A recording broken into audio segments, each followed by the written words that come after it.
Hi, my name is Joan Marso, and I'm the Undergraduate Internship and Career Coordinator with Rockefeller College here at the University at Albany.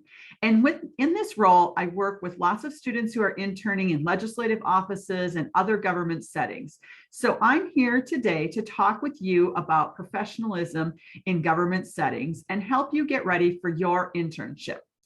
First of all, I want to congratulate you on your acceptance into the New York State Senate or Assembly internship. This is a great accomplishment and we are so proud of you, and we really want to help you make the most out of this experience. So let's start by talking a little bit about what professionalism is. The word is defined, professionalism is defined as the conduct, aims, or qualities that characterize or mark a profession or a professional person. But what does that really mean? Basically, it's the behavior, it's what you do, it's your how you speak, it's what you write, how you interact with other people in a professional or work setting, and the manner in which you do that is different than it is if you're interacting with your friends or your family at home or at a party or something that's a much more casual situation.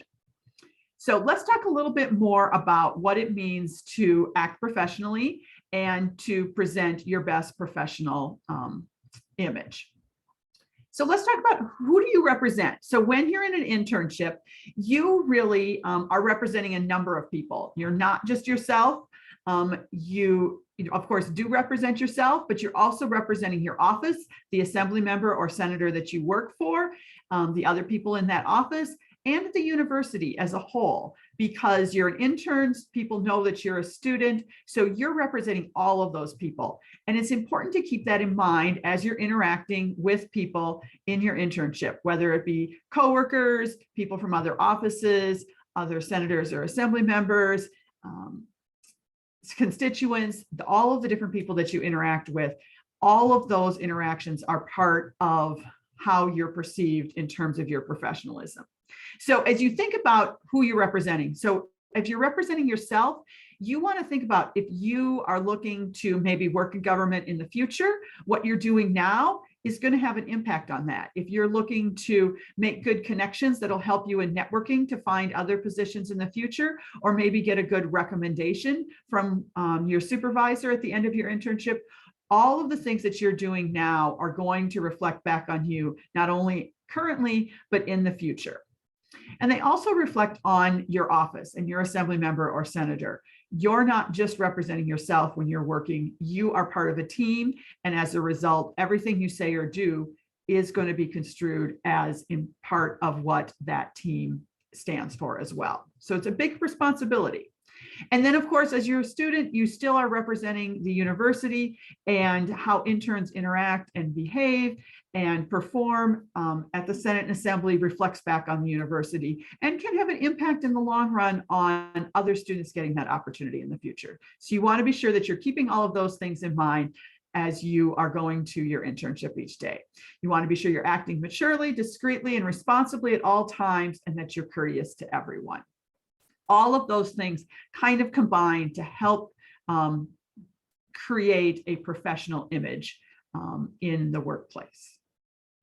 So there's lots of different differences in the workplace. And one of the things that we all love about the University at Albany, and you probably do too, is what a diverse student population we have. So you have spent a lot of time in classes and on campus interacting with students from a variety of different backgrounds, races, ethnicities, gender, sexual orientation, and many other backgrounds. So I'm not going to spend any time talking about those types of differences, other than to say that you're going to find similar types of people from a variety of backgrounds in your internship and workplace as well.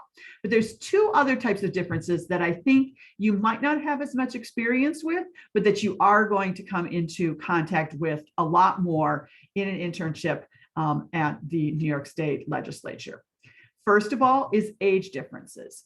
Lots of the students at UAlbany are the same age, and you may interact with some faculty that are older, but you're going to find in the workplace that there is a wide range of ages, and you're going to have to learn how to interact with people, understand where they're coming from, understand their perspective, and be able to work with people from a variety of different generations and ages. The other one is political views. So as you can imagine, there are a lot of different political views, and in a setting like the New York State Senate or Assembly, all of those things are something that is forefront and talked about at all times, and people have very different opinions. There's going to be constituents that have different opinions. There's going to be different offices, different assembly members and senators with different opinions, different staffers with different opinions, and all of that can create a very contentious environment. So that's something that you're going to want to be aware of and think about in terms of how you're going to interact with people in a way that continues to maintain that professionalism, but is respectful of other people's opinions. And I think one common denominator that I would say is that though we're talking about differences, there really are going to be more things that people have in common. People are all looking to serve the people of New York, to do the best job they can, to make positive change for the state. So focusing on what you have in common sometimes can be a great way to help work through those differences and find that common ground so that you can be productive. So what are some other things that you can do as you're approaching all of these differences that you're going to face in your internship and in the workplace? The first thing I always recommend is keep an open mind. Remember, your perspective is not the only one. It's not the best one. It's not the most important one. And if you keep an open mind and are willing to hear what other people have to say, to consider their opinions, to look at things from other people's perspectives, to consider this an opportunity to learn from each other, all of those things are going to help you have a more productive work experience and internship experience. It's going to help you learn more. It's going to help you be a part of a team that can help make more productive change and accomplish the goals of the organization and the office. And above all, treat everyone with respect. You know, think about how you want to be treated. Think about the different perspectives that people come from in terms of someone from a different background may have different perspectives on contentious experiences like, or contentious issues like gun rights. If they grew up in an area where hunting was common and guns are very important to their family, they're going to have a very different perspective than someone who may have grown up in the inner city and had friends who were killed by gun violence in high school. So you need to kind of think about the perspectives that different people are coming from and consider that as you're approaching people with different issues, different perspectives on issues. The other thing, thinking about, I mentioned age is another one, how you communicate with people, the preferred methods of communication, the experiences that people have had based on how long that they've lived and what things were like as they were growing up or in high school or in college can be very different. For some people, computers are something that have been in existence since they were born. For some people, that was something they learned as an adult. So their approach to that might be different.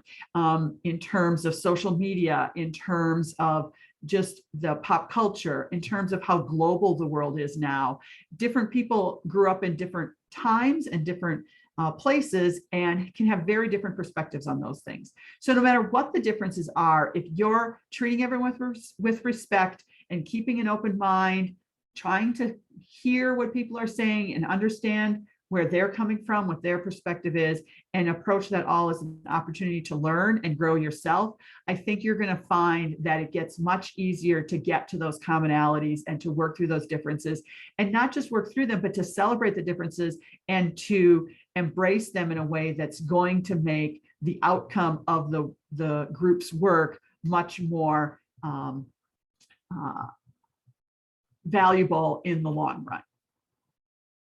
So this is an important thing. I think it's something that you've experienced, but you're going to experience probably in some slightly different ways in your internship setting. So take the things that you've learned in the past and continue to apply them in this new situation. So we've talked a little bit about kind of the big picture of professionalism and interacting with different people, but let's talk about some practical tips that you can learn and use to showcase your professionalism. So first, some general etiquette. Work culture is very different than school culture. And most of you have been in school elementary school, high school, college for many, many years, and it's kind of the primary place you've interacted. And often that focuses on individual goals. You're trying to, learn things, you're trying to pass the class, you're getting good grades, you're getting to graduation, all of those things typically focused on individual goals. In a work culture, it's very different because primarily you're working on a common goal. Whatever the goal is of the organization or the office, that's the primary purpose of what you're doing. Will you get some individual perks out of it? Yes, but the primary focus is always on those common goals. We're going to talk a little bit more in a few minutes about the differences between school and work culture. But a couple of things that in general you want to be sure to do is you want to be proactive and seek answers. So if you have questions or you have finished up the work you're working on, or you want to learn more about different things, being proactive, seeking out answers, asking questions, all of those things are going to make you stand out as an intern that's really invested in their internship and trying to get the most out of it. Another thing is being punctual for classes and maybe, student organization meetings or other things in your life. If you show up by 5 minutes after the start time, that's probably okay, depending upon the professor's policy. But in many cases, that has kind of become the norm for many people. In the work setting, that is not the case. Being early is actually being on time. So you want to be sure that you're typically showing up 5 minutes early, at least 5 minutes early for work in the morning or to meetings or things like that. And that shows a level of respect and commitment to the goals of the organization. And that's going to reflect very positively on you if you're doing that. Another tip is you can only control you. So things are going to happen around you that are frustrating to you or that are challenging to you, or people are going to say things. You can't control those things that are happening. You can't control other people, but you can control how you react to it. And that can really make or break your day in terms of, taking a moment to pause before reacting, figuring out how you can professionally react to something in a way that's going to be productive and positive for you and everyone else involved going forward. And then, of course, you want to follow professional dress code. And we're talking about that in one of the other trainings that you'll be doing as part of this. So I'm not going to go into details about that, except to say that how you dress and appearance does reflect on your professionalism as well. So let's talk a little bit more about kind of the differences between work culture and school culture.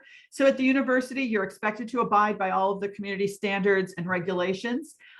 At your internship, you're still a UAlbany student, so you're still going to be expected to abide by all of those community standards and regulations, which I know is another part of this training for you. But you're also going to be expected to abide by the community standards of your office and of the Senate or the Assembly. So there's going to be even a wider range of expectations in terms of those types of behavior. At college, typically, if you're going to be late, you should notify your professor that you're running late for class. But not everybody has a strict attendance policy, so you may or may not be doing that. In your internship, you must notify your employer if you need to be late or you're running late. It's not if you get a chance, you really must. And if something happens and your cell phone dies and all of those kinds of things, first of all, you want to be more professional and be prepared. Make sure your cell phone's charged each night so you don't have those problems. But, if there's a circumstance like that, as soon as possible, you need to reach out to your employer. That is not viewed as, oh, they're just running late, is not viewed positively in an internship setting. Similarly, if you're sick, on campus, you might go to the health center, you get a note from the doctor. If it's a big deal, you might just miss class, you might notify your professor. In a workplace setting, in an internship, you definitely have to alert your supervisor immediately. And that might even be the night before, or whenever you know that you're not going to be able to be at work because you're sick, you need to notify them immediately. And they're going to let you know how to best do that. Do they want you to text them? Do they want you to call them? Do they want you to email them? That will be part of your orientation in terms of that. And you may also need to get some documentation that they need for their records. In classes, if you complete your homework early or you complete your assignments early, you kind of just wait until there's more assignments. That's not the case in an internship. You want to stay busy. You want to find things to do that you can help the office. You want to ask if there's additional tasks that you could be helping with, that there's other projects, or if there's other things that need to be done. You want to be proactive about all of those types of things so that you are always contributing and always productive and always working when you're at your internship.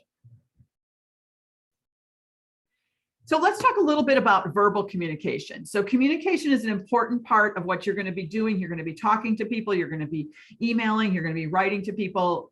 Communication is a really big part of most of these types of internships. So in terms of verbal communication, you want to use more formal language. You're not using slang and text language and things like that that you might typically do when you're talking to your friends or classmates or your family.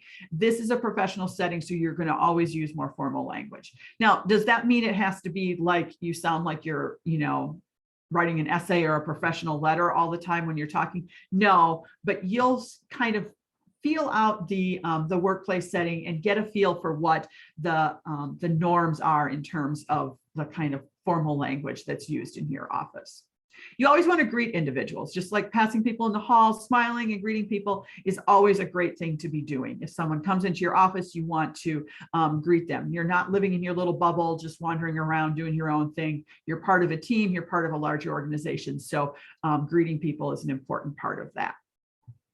When you're greeting people, you want to use formal greetings unless you've been instructed otherwise to do so otherwise. So greetings, Assembly Woman Fahey. Good morning, Senator so-and-so. All of those kinds of things, unless it's your own member and they've told you to call them by your first name, then you can. But otherwise, you should always address people formally.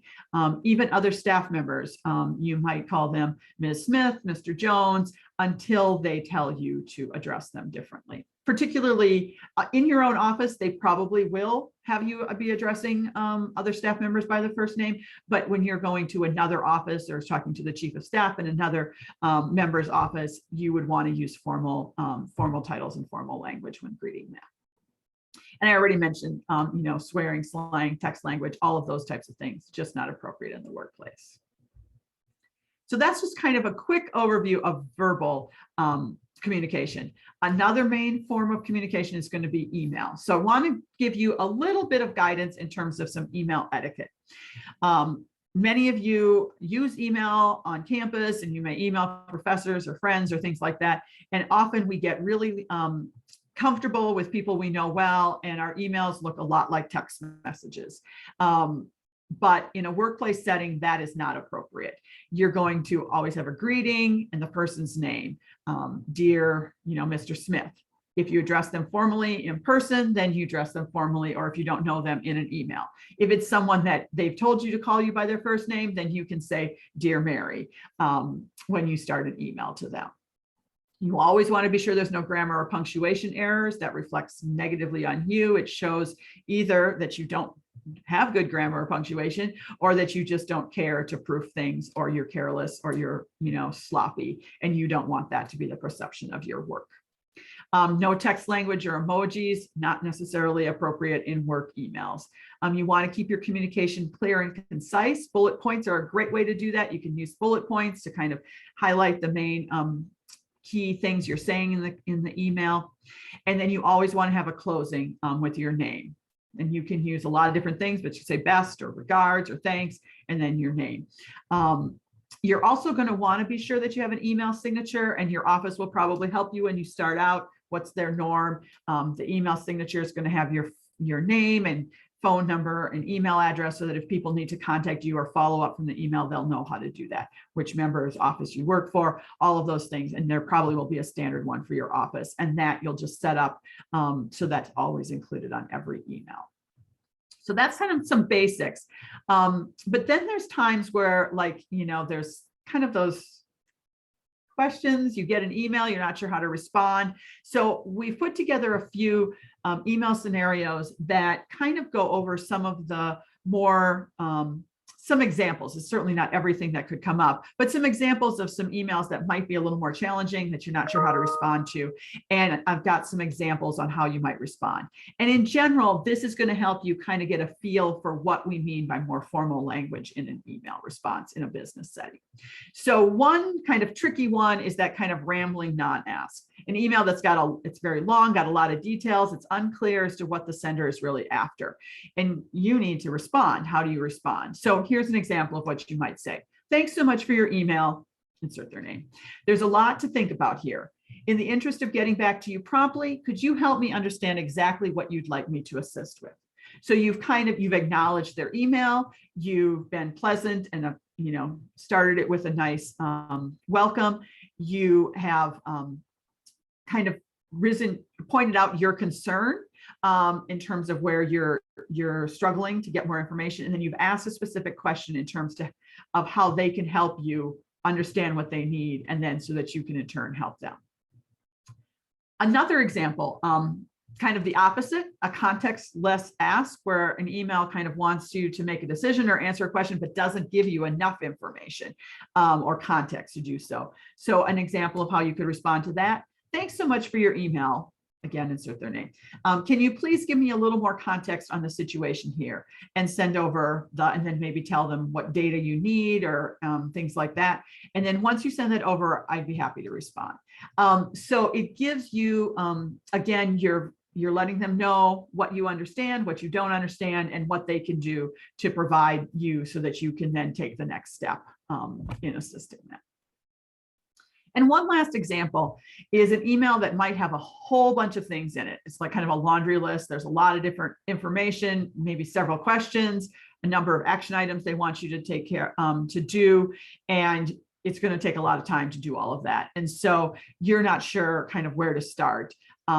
So the first thing you want to think about in this case is, especially if they're asking you to do things that are going to take a lot of time, is this a person in the office that typically assigns you work? Is this your direct supervisor? Or maybe there might be a couple people in the office who typically assign work to you. If it's one of them, you're going to answer one way. If it's somebody who doesn't normally assign work to you, or another peripheral staff person, or maybe someone from another office, then you're going to answer differently. So here's a couple of examples. So if it is your supervisor or someone who typically assigns you work, thank you so much for your email. I'll get started on this as soon as possible. In the interest of getting back to you promptly, could you help me prioritize the list below? Are any of the items on strict deadlines? I expect it will take me approximately blank days or hours to pull this together, which may delay, and then maybe you insert the project that you're currently working on. Let me know which project you would like me to prioritize. So there you're giving them some context, you're asking for information, help me prioritize which should be done first. Is this more important than the project I'm currently working on? I think it would take me this long to do that. You've given them some information and asked them to help you prioritize the tasks that they've asked you to do. If it's somebody who doesn't typically or can't assign you work, you're going to ask some of the same questions, but you're going to phrase it a little differently. Thanks so much for your email. I'll need to get approval from whoever your supervisor is that you normally would do, or a staff person in your office, to get started on this. Let me know if any of the items are on strict deadlines, or how you would prioritize the list below, so that I can present your supervisor or senior person with an overview of how much time this will take to complete. So hopefully that helps you kind of get a feel for what we mean by professional language in email, and give you a little bit of guidance for those kind of trickier ones. You're going to come across a whole lot of other situations, but hopefully this kind of gets you started in thinking in terms of how you can respond in a way that is concise and professional and helps move the task or the project forward. So a few more kind of customer service do's and don'ts. You're in many cases going to be the front person for your office. You might, if people are coming into the office, you might be greeting them at the front desk, or you might be responding to the main email line. So you're going to kind of be that front person for the office, at least part of the time while you're interning. So some things to keep in mind, some do's. You definitely want to smile, greet individuals as they arrive in the office. You want them to feel welcome, ask them how you can help them, and then listen, and actively listen, and put put into use all those active listening skills that you've learned through your whole life, you know, actually listening to what they say, jotting down notes as you go, repeating things to clarify or to make sure that you're understanding them correctly and you have the information accurate, taking down their name, their concern, their contact information, so that you're not relying just on remembering that 10 minutes from now when you have to tell someone else about it. And your office will probably have some kind of a system to do that, and they'll train you on that. But you definitely want to get all that information before you go ahead to try to forward it, because you hate to have to go back and get more information from somebody when your supervisor or the person who's going to help take care of this is like, oh, but we missing this information. You also want to be patient and kind. Sometimes, particularly with constituents, they might be frustrated or upset about something, and you can be that calming, patient person that's kind to them, that shows that you want to listen, and is willing to try to help them. If you don't know the answer, you want to seek help to get the correct answer. You don't want to give them inaccurate information, but you want to try to do everything you can to assist them and make them feel heard. And in some cases, you're not going to be able to solve their problem, but if you can make them feel heard, that makes a big difference. And your office is going to do you training on how to deal with the really sticky situations and difficult people and things like that.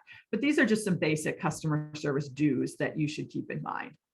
A couple of don'ts, probably self-explanatory, but just in case you never thought about it, having AirPods or earbuds in even one ear makes it look like you're distracted. You probably are also distracted, but it's not a good impression if you're sitting at the front desk. Being on your phone, and people can tell if you're texting under the desk, and that is also not a good look. So something that you want to avoid. Having just a bad attitude or an indifferent attitude, it really reflects on you and reflects on the office. And you want to always be presenting a very positive appearance for the office and in representing yourself. And then, as I already mentioned, giving information that you're unsure about. And indifferent, what I mean by that is just not caring, you know, not necessarily a bad attitude, but just having this feeling like, well, I'm just kind of biding my time here and I don't really care. That's that really also reflects very negatively. So just a few basic do's and don'ts in terms of interacting with other people, particularly constituents in the office. Now, I know you will all know a lot about technology, and I'm not going to try to teach you anything about technology, but there's a few things that you should know. If you're used to using your own computer or a computer that your parents bought for you, or your own phone and things like that, you may not have thought about the fact that the technology in the office that you're going to be using, it all belongs to the office. And the usage of that technology can be tracked and will be tracked. These are government offices, and there's lots of checks and balances. You should assume that anything you're doing on one of these computers, somebody else could be watching and could track or check up on later. So you don't want to browse inappropriate sites. You don't want to be using company resources for personal reasons.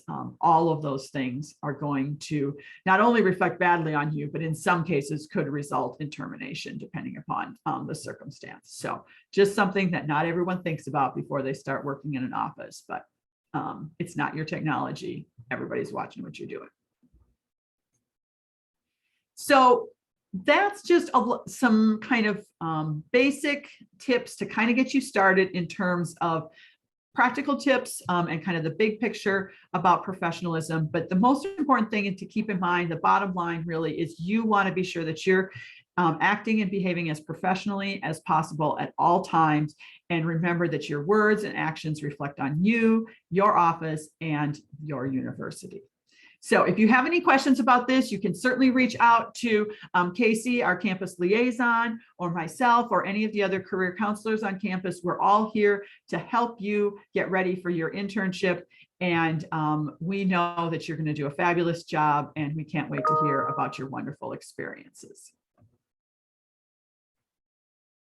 Now, the next thing I want to talk about is some safety tips for protests and emergency situations. And this is something that has become even more important in recent years. We've all seen protests and things like that get out of hand, even at government workplaces, and that's where you're going to be. So we've added this into our training to really help you prepare for these types of situations. And in some cases, it might be that you're going to a protest or a counter rally. I mean, for people who work in the government and who are involved in the political process often have strong opinions about things, and you may find yourself attending those. You want to be sure that you're checking with your office about their policies regarding that while you're interning, because they may have policies about that. But if you are attending things like that, what are some things that you can do in advance to be prepared, or things that you should know? But you also want to think about it from the perspective of, you might be at your internship and there could be protests or rallies going on outside of your office building or outside of the Capitol, and you may need to walk through them to get to and from work, or they may, be impacting or come to you in your workplace as well. So all of these things are really designed to help you kind of just think about these things in advance and do a few things to make sure you're as prepared as possible. We never know when these things might happen. We certainly hope nothing like this happens to you while you're at your internship, but we want you to be prepared so that you can have the best possible outcomes should something happen that is of this nature. So the first thing that you should do is ask your supervisor, an internship coordinator. Both the Senate and the Assembly have an internship coordinator that oversees the program. And then you're going to have supervisor and staff people in your individual office.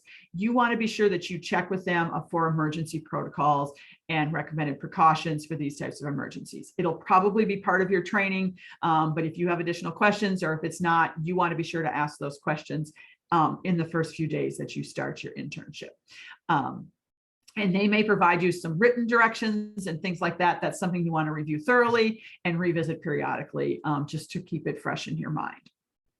The next thing I recommend is putting emergency phone numbers and emails into your phone contacts in advance. So this is something you can do in the first couple of days you're interning. The internship program coordinator for your program, your supervisors and coworkers, university program coordinators. So Casey, who's the official liaison, me, if you work with me, or if there's other advisors or people on campus that you work closely with, that you might want to have that information. And you may not have everyone's cell phone number, but have their email handy already in your contacts, so it's easy to message people if you need to in emergency. And for supervisors or coworkers, those types of people, often you probably will have cell phone numbers for them so that you can reach each other in an emergency. You want to also provide your cell phone number to these people so that they can reach you if needed as well. Next up, you want to explore the Capitol, your office building, the other buildings that you'll frequent during your internship, so that you're familiar with emergency exits, alternative exits, evacuation routes, things like that. It's just good to kind of scope that stuff out in advance and be prepared, so that if something happens in a moment's notice, you don't have to try to figure out the other way to get out of the building.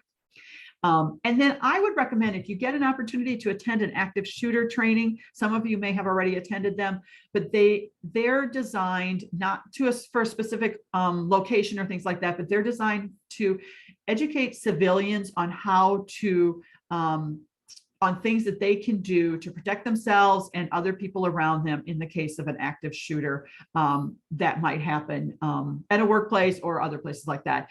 And many police departments and things like that will provide active shooter trainings from time to time. So if you do get an opportunity to attend one of those, I would highly recommend that as well.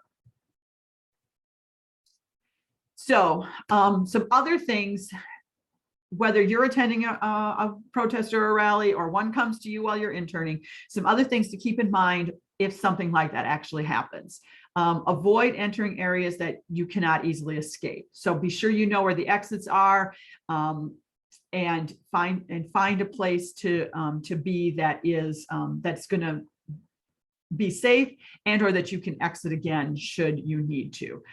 Secure your belongings and your ID. In these types of situations, sometimes pickpockets, who are there for no other reason other than just to take advantage of a situation, can be around. So you want to be sure you're keeping those things secure on your person. And crowds have moods. If you're feeling uncomfortable, leave if you can, or find a safe place to go to.